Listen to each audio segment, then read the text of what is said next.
आगे बढ़ेंगे, बात करते हैं दिल्ली में न्यायपालिका सम्मेलन चल रहा है जिसमें पीएम मोदी का संबोधन चल रहा है, सुनवाते हैं आपको। ऐसी न्याय व्यवस्था की ओर बढ़ रहे हैं जो पूरी तरह से फ्यूचर रेडी हो गई। साथियों, आप जानते हैं बड़े बदलाव में इंफ्रास्ट्रक्चर और टेक्नोलॉजी के साथ ही नियमों, नीतियां और नीयत की भी भूमिका होती है। इसलिए आजादी के 7 दशक बाद देश ने पहली बार हमारे कानूनी ढांचे में इतने बड़े और अहम बदलाव किए हैं। भारतीय न्याय संहिता के रूप में हमें नया भारतीय न्याय विधान मिला है। इन कानूनों की भावना है citizen first, dignity first and justice first. हमारे क्रिमिनल लॉज शासक और गुलाम वाली कॉलोनियल सोच से आजाद हुए हैं। सेडिशन जैसे अंग्रेजी कानूनों को खत्म किया गया है। न्याय संहिता की सोच नागरिकों को सजा देगा, यही एकमात्र नहीं है, लेकिन नागरिकों को सुरक्षा देना भी है।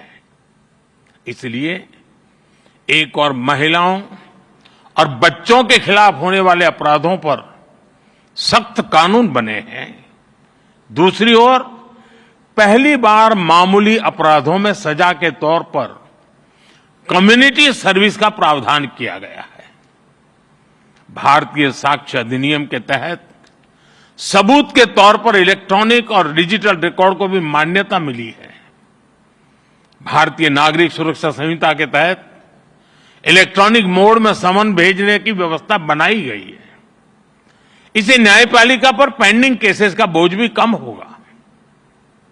मेरा आग्रह होगा सुप्रीम कोर्ट के मार्गदर्शन में डिस्ट्रिक्ट जुडिशरी को इस नई व्यवस्था में ट्रेन करने के लिए नए इनिशिएटिव्स भी जरूरी है। हमारे जजेस और वकील साथी भी इस अभियान का हिस्सा बन सकते हैं। जनता भी इस नई व्यवस्था से परिचित हो, इसमें भी हमारे वकील और बार एसोसिएशन का अहम रोल है। साथियों, मैं देश और समाज के एक और ज्वलंत विषय को आपके समक्ष उठाना चाहता हूं। आज महिलाओं के खिलाफ अत्याचार, बच्चों की सुरक्षा समाज की एक गंभीर चिंता है। देश में महिलाओं की सुरक्षा के लिए कई कठोर कानून बने हैं। 2019 में सरकार ने फास्ट ट्रैक स्पेशल कोर्ट की स्थापना की योजना बनाई थी। इसके तहत अहम गवाहों के लिए डिपोजिशन सेंटर्स का प्रावधान है। इसमें भी डिस्ट्रिक्ट मॉनिटरिंग कमिटीज की भूमिका महत्वपूर्ण हो सकती है। इस कमेटी में डिस्ट्रिक्ट जज, डीएम और एसपी भी शामिल होते हैं।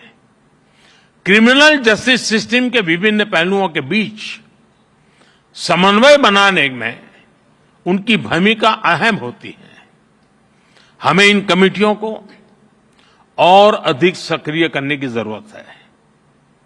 महिला अत्याचार से जुड़े मामलों में जितनी तेजी से फैसले आएंगे, आधी आबादी को सुरक्षा का उतना ही बड़ा भरोसा मिलेगा। साथियों, मुझे विश्वास है कि यहां जो विमर्श होगा उससे देश के लिए बहुमूल्य समाधान निकलेंगे।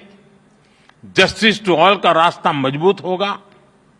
मैं एक बार फिर आप सबको इस पवित्र समारोह और समागम और चिंतन मनन में जरूर अमृत निकलेगा, इस आशा के साथ अनेक अनेक शुभकामनाएं देता हूं। बहुत बहुत धन्यवाद।